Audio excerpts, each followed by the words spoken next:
Sveiki, gerbėmieji TV eterio žiūrovai. Šiandien svečiuose turime jau ne pirmą kartą laidoje TV eterio. Yra buvę čia prieš kokius metus gal, ne? Taip, kažkur. Jo, Renata ir su įdomiom naujienom, kurias turėtų tikrai visuomenė žinoti. Ir tai yra tikrai svarbu ir aktualu šiai dienai. Kadangi žinom, ypač dabar labai daug situacijų, vieni į Rokiškį patenka, kiti vėlgi teismais ir ekspertizės daromos ir žmonės daromi nepakaltinami ir taip toliau. Ekspertizės atliekamos irgi labai įdomiai, tai gal Renata daugiau papasakos, kaip ekspertizė atrodo.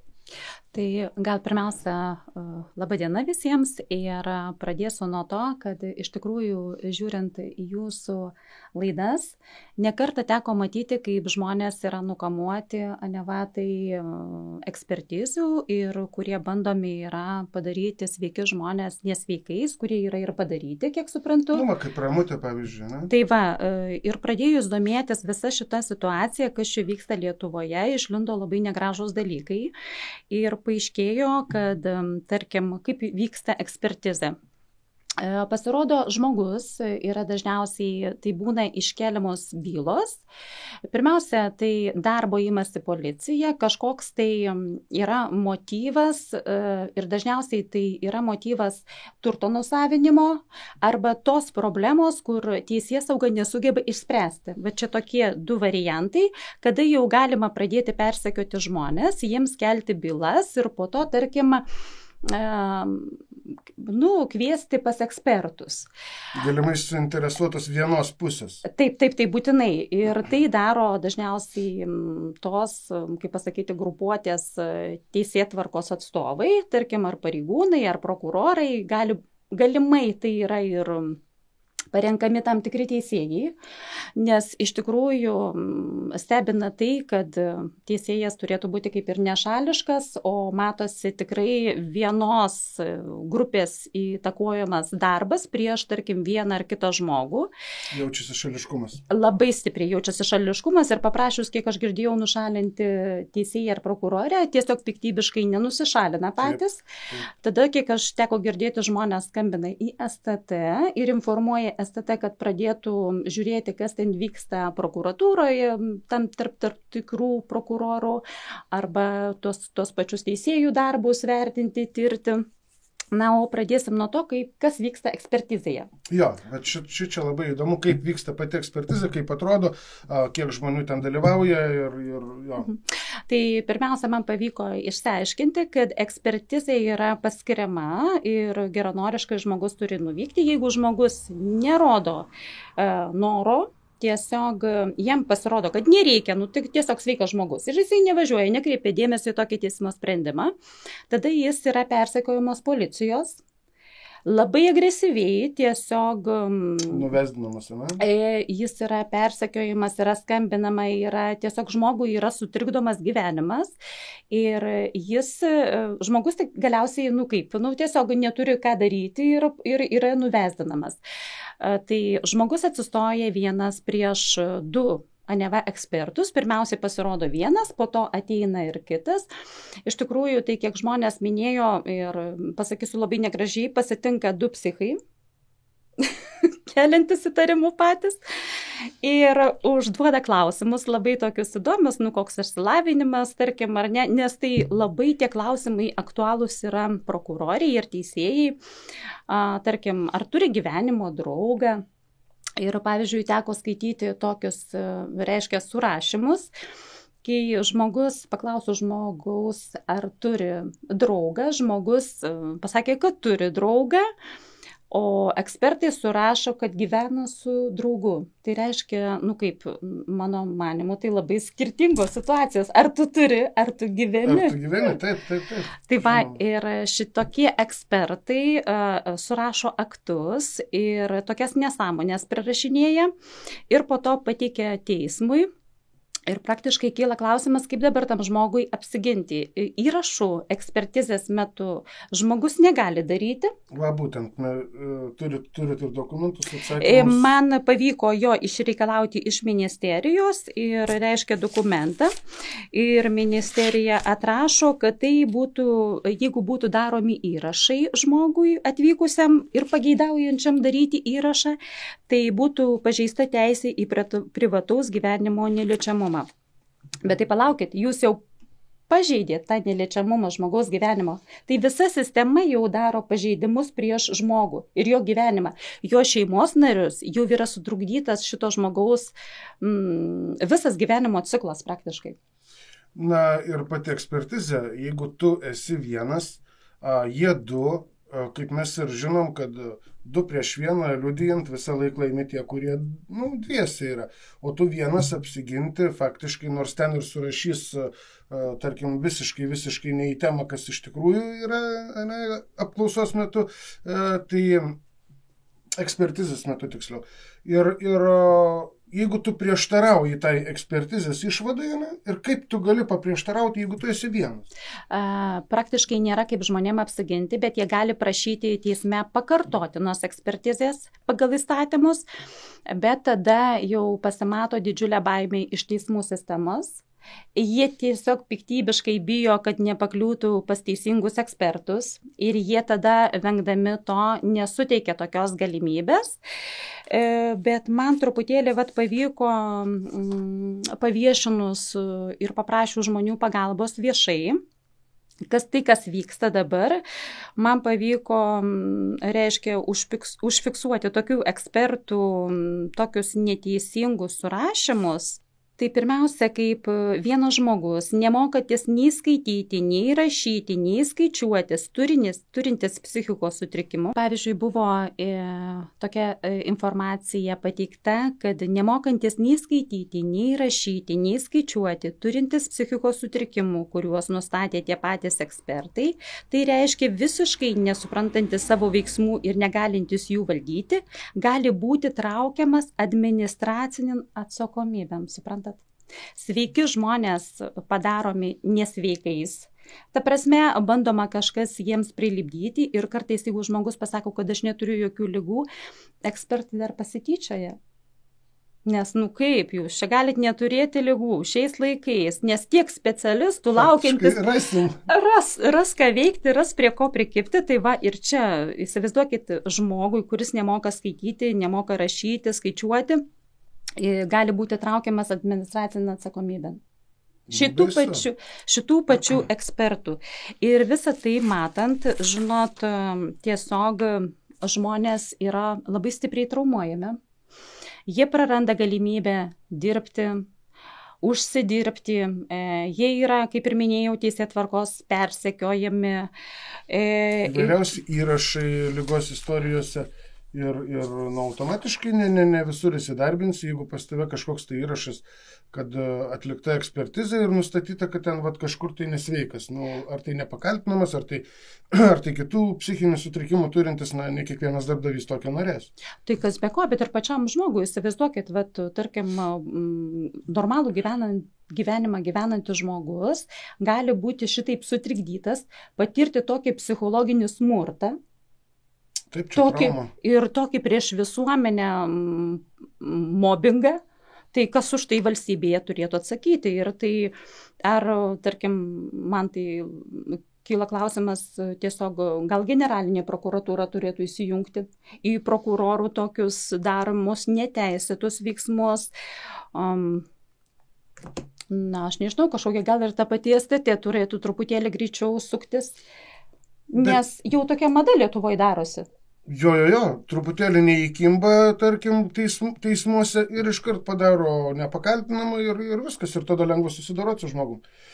Kitas dalykas, jeigu sugrįžti atgal prie pačios ekspertizės ir įrašą, kad pasidaryti, tai įrašas nebūtinai turi būti paskui viešinamas, bet dėl savęs, dėl savo saugumo, kad žmogus galėtų įsirašyti ir, tarkim, esant reikalui teismui pateikti.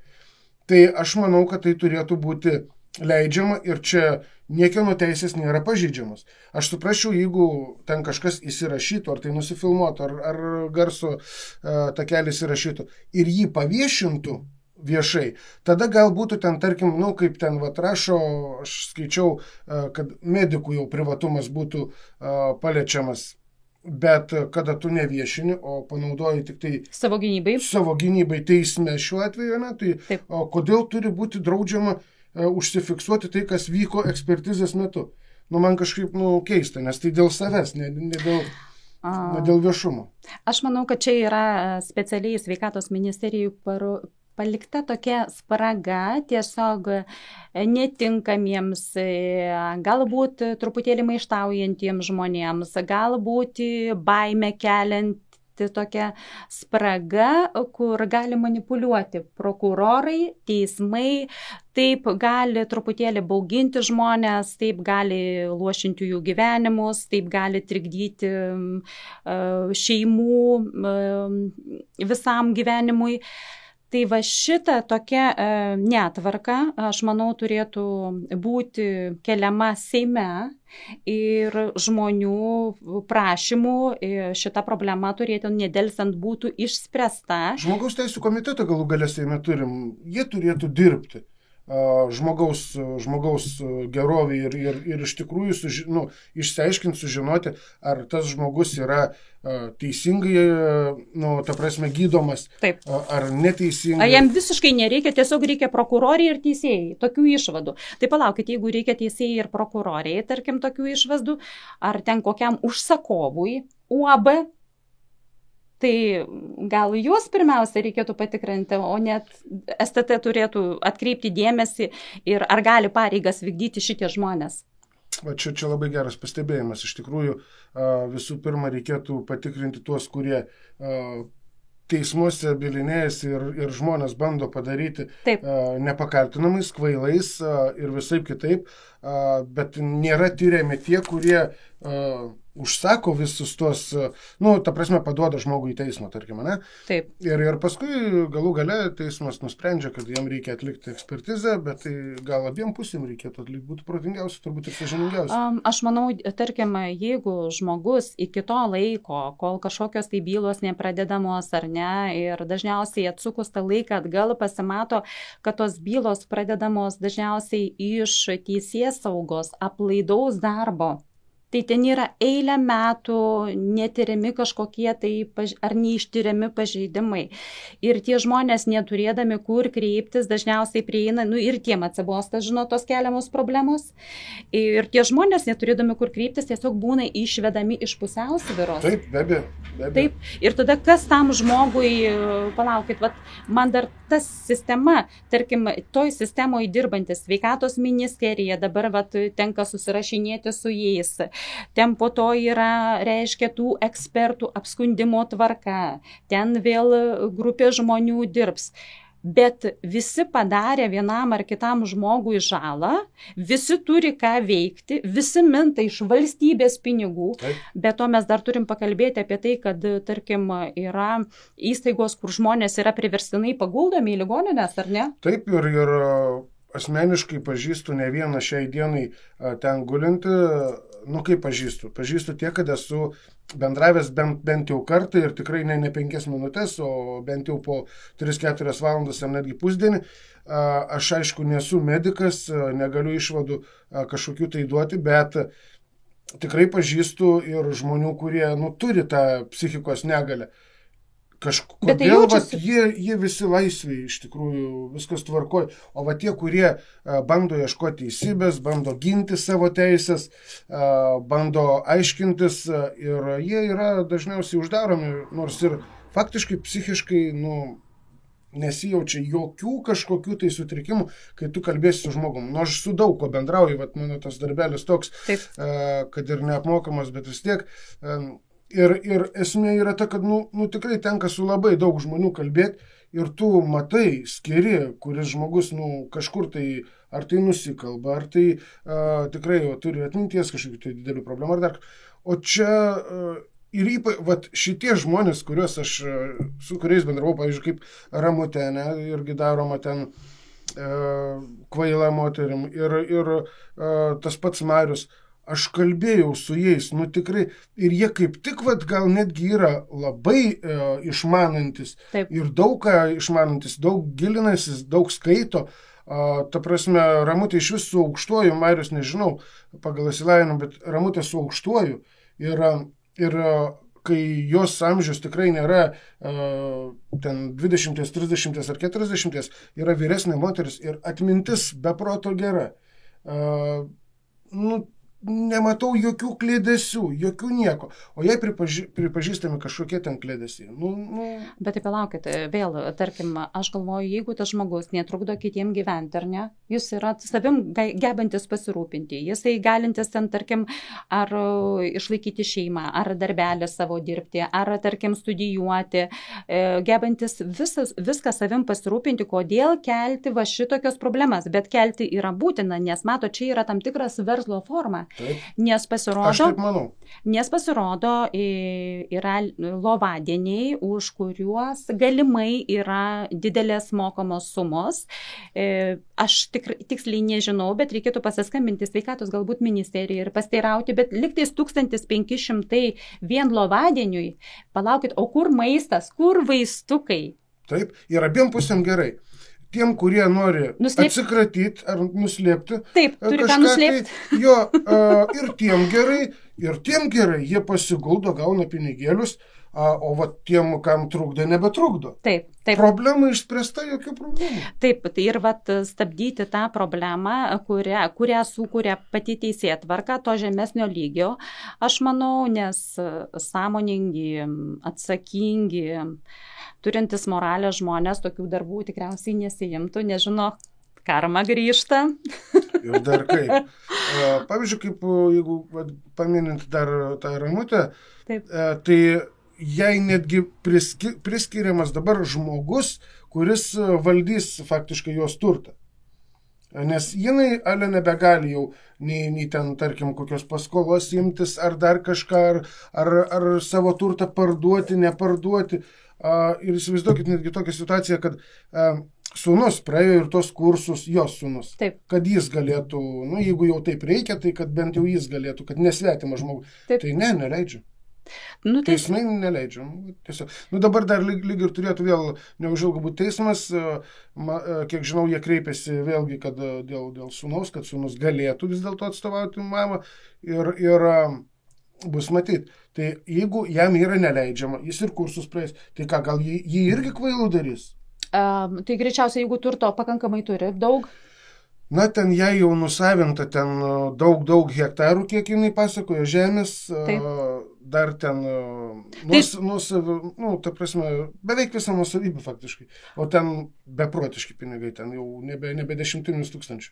Tai turtingi žmonės, susimastykit, nes ateitis matot kokia laukia, pirmiausiai kimba galbūt į tas tokias vienas moteris, ar ne?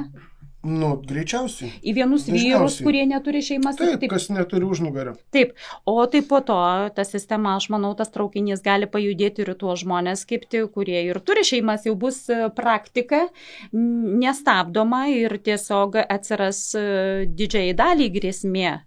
Tokia, kad norint nusavinti pinigus, sugalvos kokią situaciją arba ten, tarkim, juk randa, kaip būdų prieiti, ar ne? Tai būtent dar vieną dėl Ramutės prisiminiau dalyką. Jinai man yra padarius įgaliojimą. Notariškas įgaliojimas, viskas tvarkoja, kad aš galiu ir advokatą jai samdyti, ir už ją teisinius dokumentus rašyti, ta prasme, ieškoti, kas parašytų, tarkim, teisinius dokumentus, tarkim, viską derinti galiu aš ir įsivaizduojat, teismas uždaras, aš ateinu kartu su Ramutė į teismą. Faktiškai aš galėčiau vietoj jos būti pagal tą visą notaro sutartį. Jinai galėtų net nedalyvauti, aš galėčiau dalyvauti vietoj jos. Nes įgaliojimas ten visapusiškas. Ir tiesiog mane išprašo iš teismo. Turbūt bijo mano klausimų ar kažkas panašaus. Nes jeigu aš esu pilnas jos atstovas, pilnai galiu ją atstovauti neteisiškai, bet galiu vietoj jos ir kalbėti, ir samdyti, kaip ir minėjau, teisininkus ir visą kitą. Pilną įgaliojimą, netgi jos turtą faktiškai galiu valdyti ten, pagal tą įgaliojimą. šį teismą neįleidžiamas. Tai įsivaizduokit, aš manau, kad čia yra neteisėti teismų veiksmai ir teismų teisėjų jau yra tiesiog turi būti visuomenės stabdomi. Jau yra peržengta pati paprasčiausia, moraliausia riba, kur jau žmonės apie tai turi kalbėti ir kalbėti drąsiai ir viešai. Na ir... Faktiškai Seimas turėtų pasikeisti į tikrą Seimą, tikrus Lietuvos žmonių atstovus, kurie tikrai atstovautų žmogų. Aš manau, kad tada visos institucijos susitvarkytų ir nebebūtų tokių keistų dalykų, o tiesiog būtų pakeičiami darbuotojai į tokius darbuotojus, kurie sugeba savo darbą dirbti ir sugeba atstovauti žmogų. Ir teisingai atstovauti, o ne galimai pinigus atstovauti. Taip. Ir aš manau, kad mūsų įrašą, jeigu mums pavyks ir jeigu tikrai bus peržiūrų pakankamai nemažai, mes šitą įrašą nusiųsim Teisingumo ministerijai, Sveikatos ministerijai, kad yra tokios problemos, kad yra teismų toks negerumas įsigaliojęs, įsibujojęs ir kad Sveikatos ministerijoje šitokie ekspertai egzistuoja su kūrybiniu darbu užsiimantis ir turėtų jų sveikatėlė būtų patikrinta atsakingai ir turėtų atsirasti garso įrašai, jeigu žmogus prašo, reikalauja, tai joks negali būti, kad neva... Teismuose yra daromi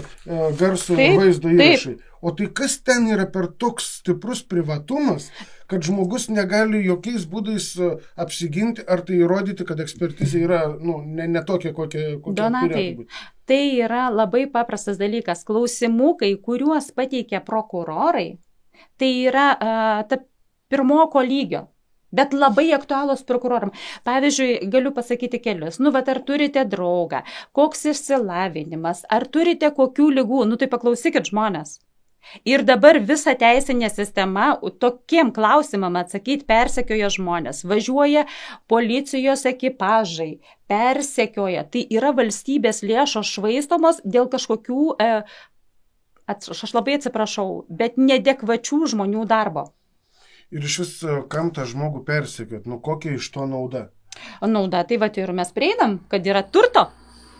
Na, čia jau turto klausimai yra vėlgi teismo sprendimais. Tik tais reikia labai subtiliai prie to prieiti. Tai įsivaizduok, Donatai, jeigu žmogus yra persekiojimas, jisai negali normaliai ir pastoviai ieškotis darbo. Jisai praranda pajamas. Taip. Ir automatiškai žmogus patampa nemokus. Tai jau automatiškai užsisuka procesai per antstolius, kad jo visas turtas yra nusavintas. Tai ir čia klausimą tokį kelti valstybės mastu ir reikalauti atsakomybės.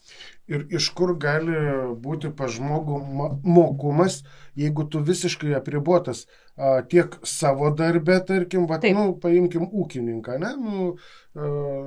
neminint būtent kažkokio žmogaus, bet paimkim ūkininką. Jeigu jam žemės atimamos, jis turi paskolų iš anksčiau, yra žemės atimamos, tai kaip jis gali toliau vystyti savo užsiėmimą ir kaip jisai gali iš to uždirbti, jeigu jisai nebeturi kur dirbti.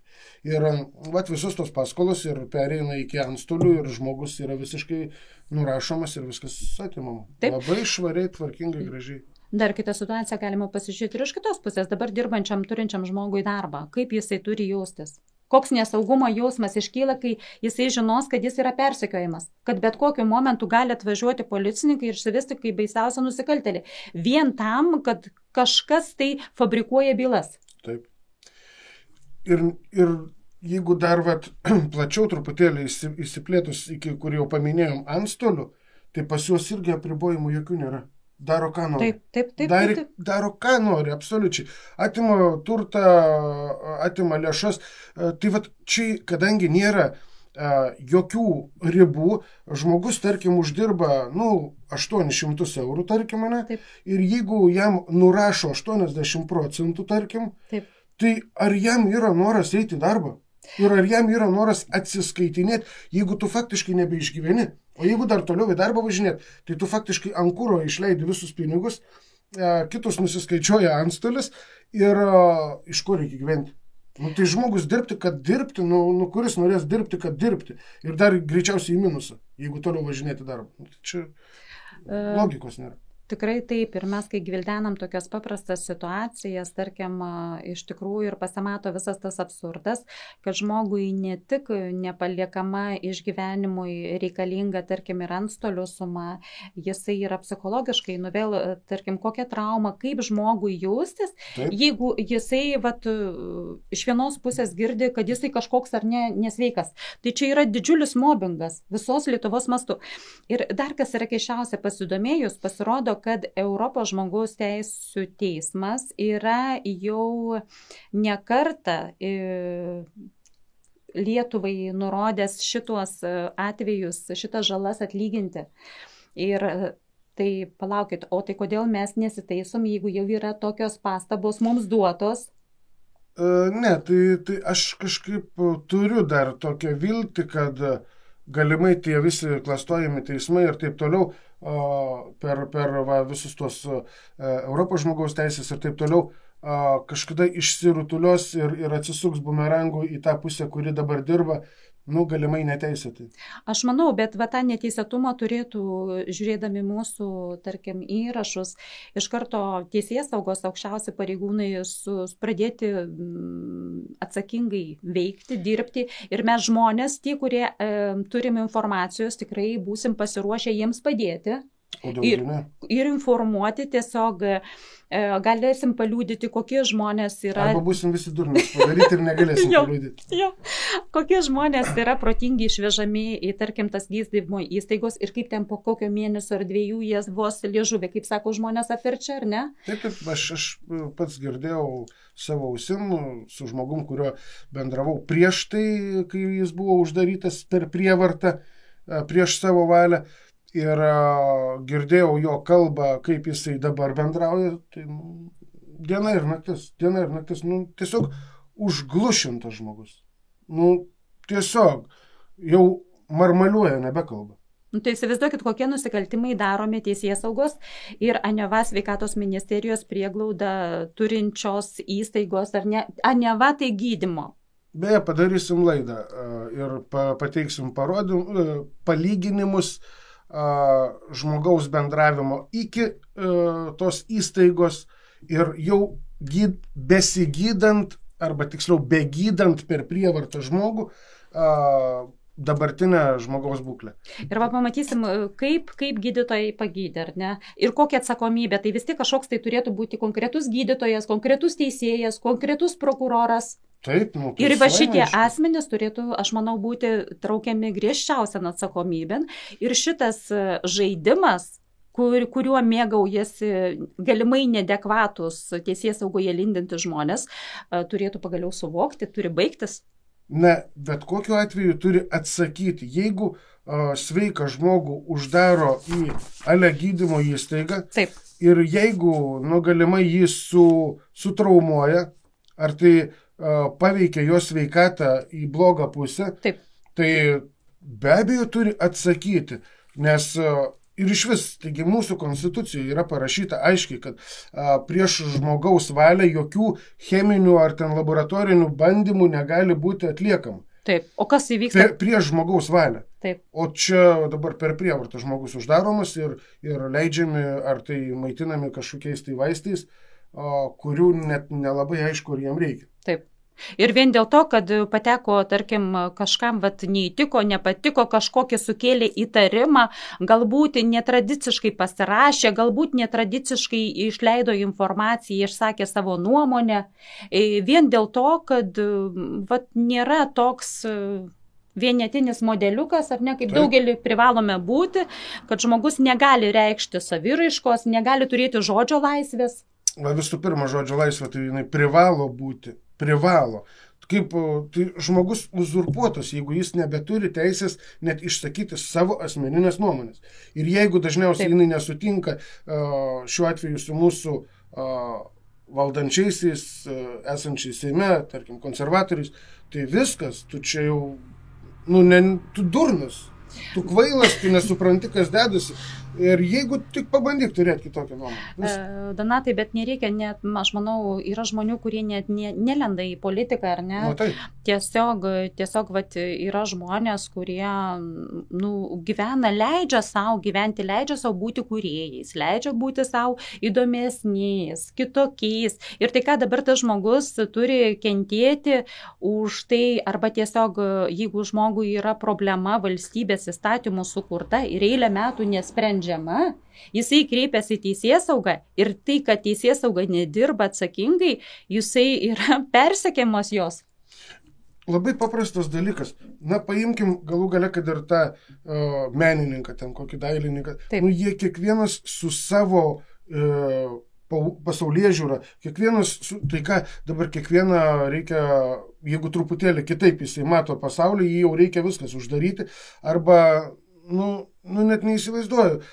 Tarkim, kaimo žmogus, ne? Jisai gal ūkiškiau, sakykim taip, ar ne, masto, jisai taip gal kartais riebiau ir drebia vieną kitą sakinį ar kažką, ar netaip jau visiškai gal kultūringai sugeba kalbėti kaip miesto žmogus, truputėlį kitoks intelektas.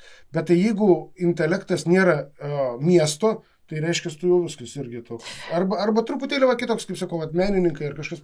Tai ką, viskas, juos visus irgi reikia uždaryti. Žinot, man dar ir pavyzdžiui, tai žmogus nėra vien kažkoks tai ar ne sutvėrimas, būtybė, kuris neturėtų emocijų. Tas emocijos yra gražu reikšti žmonėm, ar ne? Tai mes tokie žmonės, tai mes, čia mūsų prigimtis. Ir tarkim, žodžio saviraiška ir gyventi taip, kaip atrodo teisingai žmogui, arba kelti klausimus, kodėl įstatymai diskriminuojantis, kodėl visuomenėje yra daromas kažkoks konkrečiam žmogui mobbingas. Kas tai? Negali žmogus šitos klausimus užduoti, jeigu jis tai jaučia.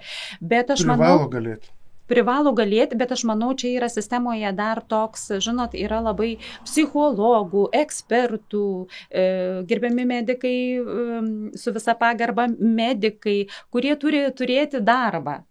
Nejaugi jau nebėra ką daryti ir kaip tą darbą užsitikrinti, tik tais kaip žvelgtis į savo kaimyną ir tikėtis, kad jis išmaitins šitaip beselgiančius.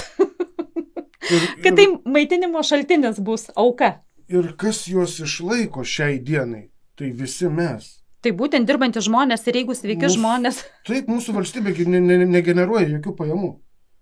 Ta pati elektrinė uždaryta. Viskas uždaryta, kas galėtų generuoti. Iškasenų mes neturim. Nieko neturim. Tai reiškia, į biudžetą suneša kiekvienas žmogus. Taip, dirbantis žmogus. Taip, kiekvienas dirbantis žmogus suneša į biudžetą pinigėlius, iš jų tiek policija, kuri dirba ne mum greičiausiai, tiek dabar jau ir medikai visokie, kaip matom, ir teismai, teisėjai.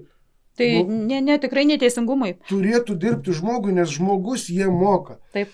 Ir tik tai valdininkai gal nustato maždaug ten atlyginimus ar kažką, ir tai nestebuklingus. Policija kiek uždirba? Jokas. Aš labai darbas labai atsakingas. Aš labai atsiprašau, dar Google tiesiog pasidomėjau, policijos pareigūnai, kas dabar yra. Tai, žinokit, nustebau. Tai jokie tyrėjai, kurie nieko neištiria, tai yra viešosios tvarkos prižiūrėtojai. Tai tikriausiai mes dabar jau turim susivokti, kad mes turim viešosios tvarkos prižiūrėtojus. Aišku, ir reikia tų viešos tvarkos prižiūrėtojų, nes aišku, yra visokių įdomių asmenybių, kurios tikrai kartais reikia tramdyti, bet dažniausiai kažkaip yra tramdomi tie, kurių nereikia tramdyti. Taip, dažniausiai, kiek man teko sutikti žmonių, tie, kurie yra drąsūs, kurie yra turintis tvirtą charakterį, tvirtą nuomonę, kurie yra apsiskaitę žmonės, besidomintis, tai dabar šitoj sistemoje, kur, tarkim, kur turėtų būti kitaip pasižiūrėta į tuos žmonės, ar ne, jie yra labiausiai, jų reputacija bloginama, jie yra labiausiai persekiojami, jie yra labiausiai moraliai darkomi, kiek jau begalima. Taip. Tai norėtumėm į tai atkreipti dėmesį ir be to galbūt reikėtų kalbėti, kaip turėtų žmonės gintis nuo to. Ar ne? Nu, jeigu jau tokia situacija atsiranda, tai tikrai, gerbiami žmonės, drąsiai dėkitės blakes, jeigu... Nu, vat kažkaip savo teisės reikia turėti ir jas galėti apsiginti. Būtinai. Kaip, aš iš vis tikrai niekaip nesuprantu, kaip už tave gali nuspręsti ir tu negali turėti jokio įrodymo. Nu, absoliučiai, ką nori, paims, surašys, kad tu ten iš vis ten absoliučiai nemąstantis žmogus. Taip. O iš tikrųjų, jeigu teisingas teisėjas perklausys įrašą, sakys, palaukit, čia visai kas kita, ką jūs čia rašot, ar kas iš tikrųjų, ką jisai kalbėjo, kaip atsakinėjo į klausimus, baikit. Gerbiamas Donatai, dar noriu pasiteirauti ir priminti visiems, kad tas teisingas teisėjas, tai kiek dabar tenka girdėti žmonių, ne tik, kad vienas, tarkim, apylinkės kažkoks tai teismas, bet ten jau reikia paieškoti teisingų teisėjų, neaišku, kam yra dirbantis, bet reikia ir aukščiau lipant ir ten pasigenda žmonės to teisingumo. Pasirodo, kad teisinėje sistemoje yra baisi problema suvokiant teisingumą.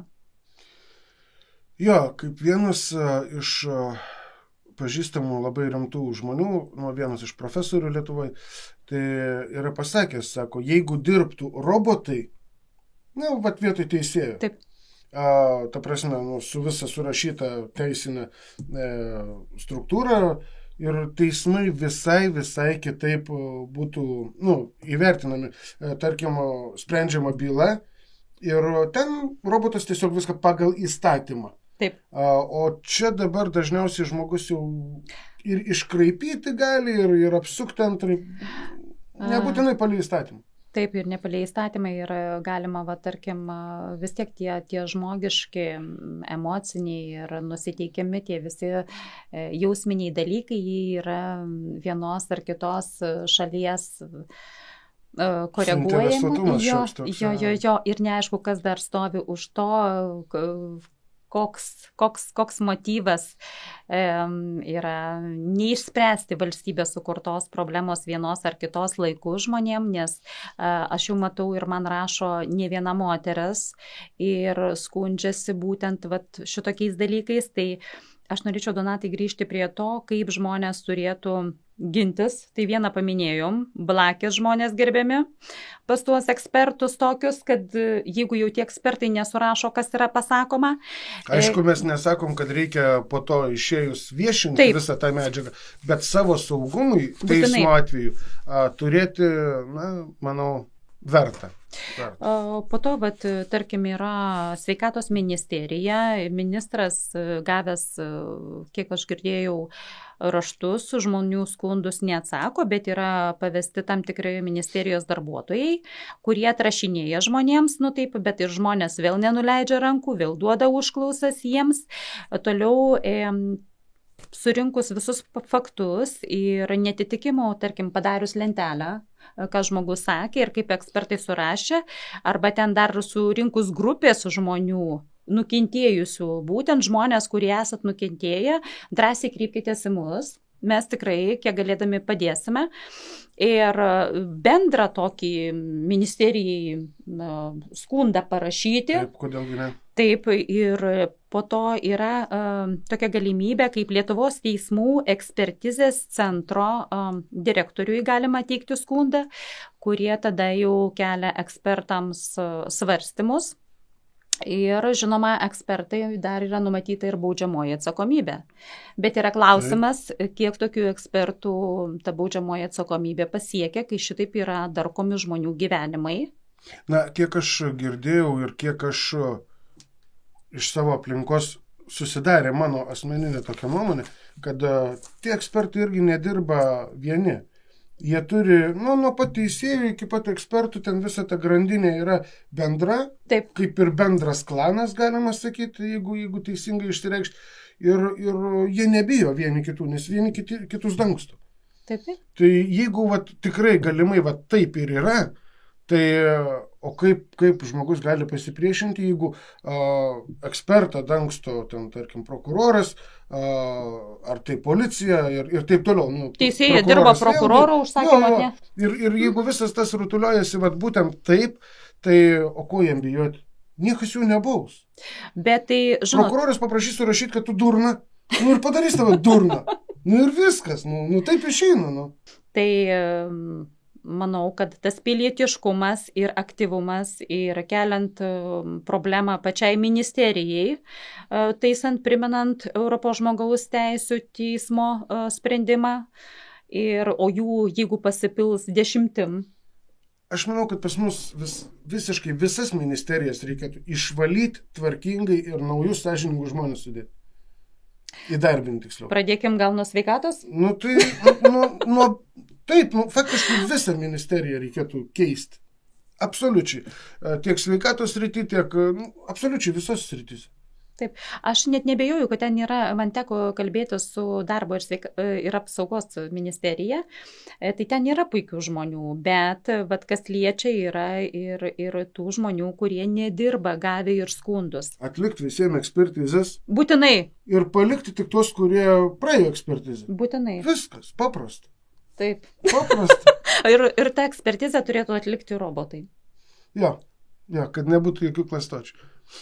Nereikės nei rašinėti, nei dar ką nors. Taip. Viskas pagal įstatymą, pagal psichinės būklės nustatymą. Čia jo, būtų gal ir teisinga, ir tvarkinga, tik šiai dienai turbūt tokių robotų dar nėra ir gal greitų laikų nebus, arba jų gal net nereikia kažkam. Bet esminis dalykas turbūt ir yra tas, kad žmogus turi turėti kiekvienu atveju kaip apsiginti.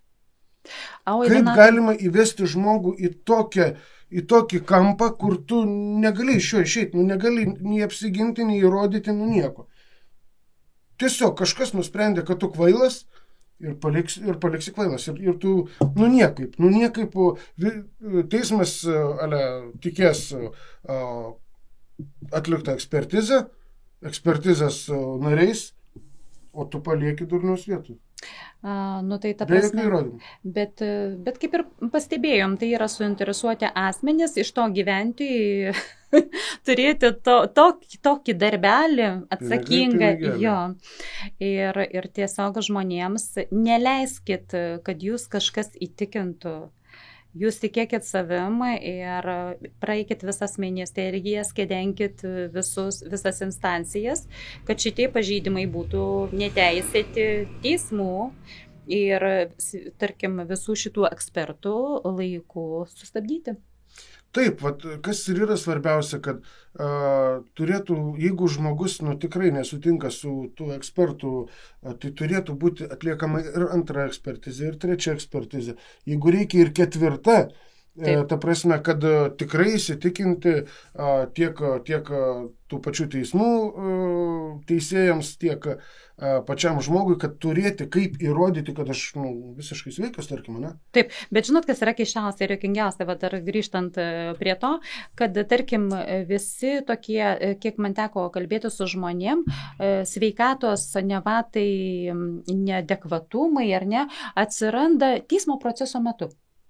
Taip, dažniausiai. Ir įsivaizduokit, iki to žmogus sveikas. Taip, visiškai. Jo, jau čia yra spraga ir parodo neteisėtus teismų veiksmus ir ar kokį mobbingą daro ir tada ką, jeigu šitaip atsitinka teismuose, tarkim, ar ne, atsitinka šitaip teismuose, tai ką, valstybė yra pasirengusi tam žmogui atlyginti žalą moralinę? Visų pirma, tu paprastas žmogelis nelabai įrodysi. Šiai dienai. Taip. Prie mūsų dabartinės teisėsaugos ir tokių ekspertų. Taip. Kadangi galimai dirba išvien, jie irgi yra ramus, kad valstybė neturės atlyginti jiem. Tai čia vėlgi viskas suviniuota, surišta į vieną kupetą ir jie visada teisūs.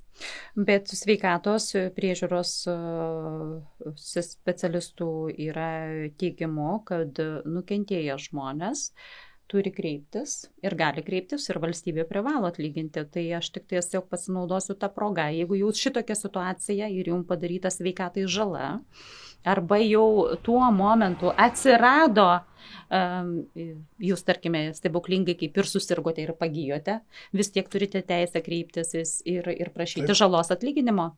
Tai aš manau, kad šitą teisėtvarkos netvarką suksis prieš pačius ir tie patys mokės. Turėtų būti labai gerai.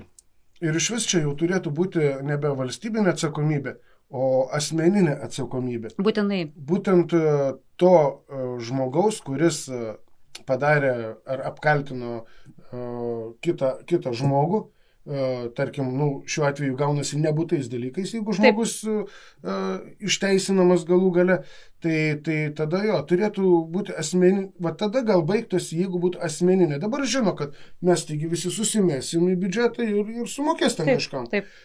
Jeigu būtų asmeninė atsakomybė, tada pasibaigtų visi mandrus tokie dalykai, nes tiesiog bijotų.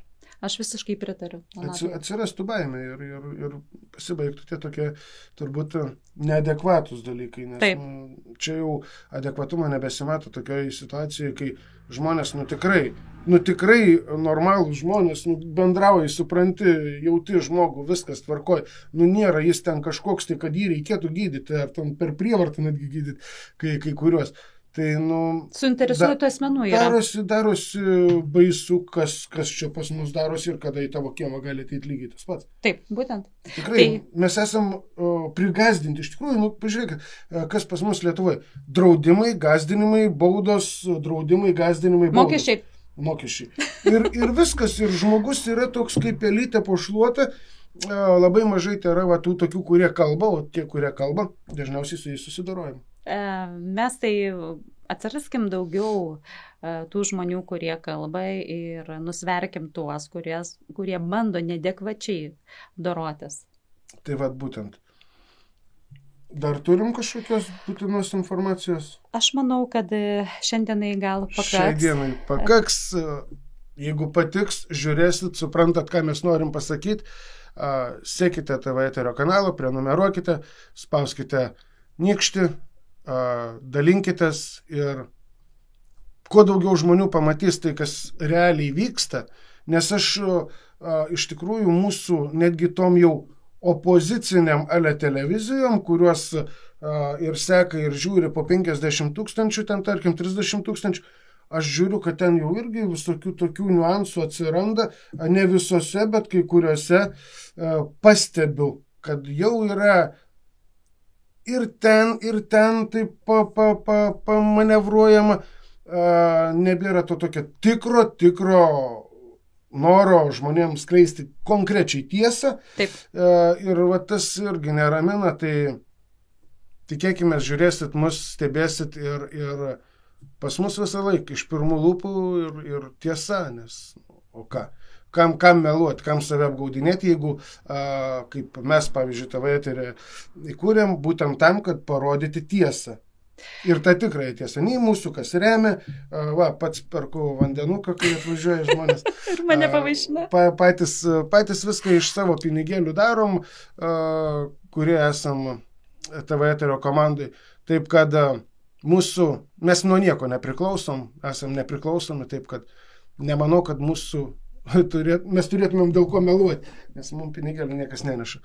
Tai norėdama padėkoti Donatui už tokią galimybę ir norėdama padrasinti žmonės, kad jeigu yra aktuali problema, raskit drąsos, raskit ryžto ir drąsiai, garsiai kalbėkit ir burkitės į grupeles nukentėję, kad užkirstumėm kelią tokiems neteisėtiems veiksmams. Susisiekit, skambinkit, TV eterio telefono numeris viešas, yra ir internetinis puslapis tveteris.lt ir YouTube kanale, tikrai kontaktus rasite, kreipkitės, ar šita ar kita tema, kurios yra aktualios šiai dienai ir greičiausiai kitos televizijos net nenori rodyti ir nerodys. Mes tikrai padėsim ir paviešinsim tai, kas yra svarbu ir ką privalo žinoti žmonės. Gražios dienos. Gražios dienos.